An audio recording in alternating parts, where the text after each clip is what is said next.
In our hospitals, they take up 50% of the inpatient beds or more. They're a very sick group and they definitely need a lot of help. So that was the reason for developing the Cirrhosis Care Clinic, where we could look at our patients more intensively, manage them with the help of a nurse practitioner and a dietitian, and give them the one-on-one care that they need. It's a mixture of both, but probably about 2/3 would be what we call decompensated cirrhosis, so more of the advanced cirrhotics. So what we were noticing in clinic is that the disease severity that we typically look at using our prognostic markers MELD and the Child-Pugh score are focused on liver disease variables. So looking at the albumin, the bilirubin, renal function for the MELD. And it wasn't completely capturing the illness of the patient. And so that's why we wanted to look at frailty, which has been very prognostic in other populations as a variable that predicts outcomes independent of the disease that's going on.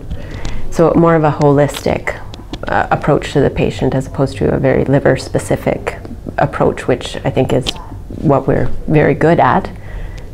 So just expanding beyond that. And so frailty was something that we wanted to look at in our patients.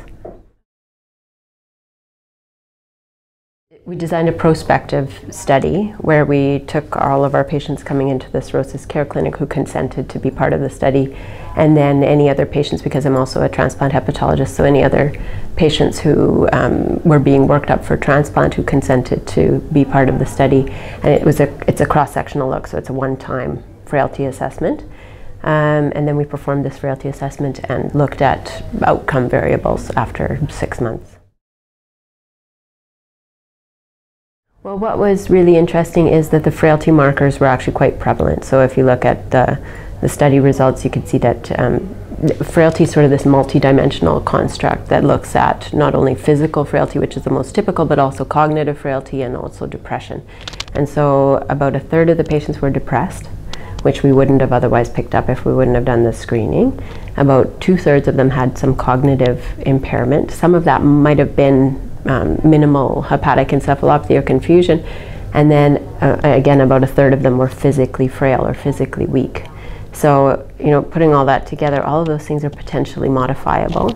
And so I think the next steps would be to try and modify some of those variables by optimizing nutrition and exercise, for example, for the physical frailty, and for treating depression for the emotional frailty, and seeing whether or not that improves outcomes. Because what we found was that frailty in itself, independent of MELD and Child-Pugh, it was very strongly predictive of hospitalizations. And we all know hospitalization is very expensive, and something that we clearly want to reduce in our patients.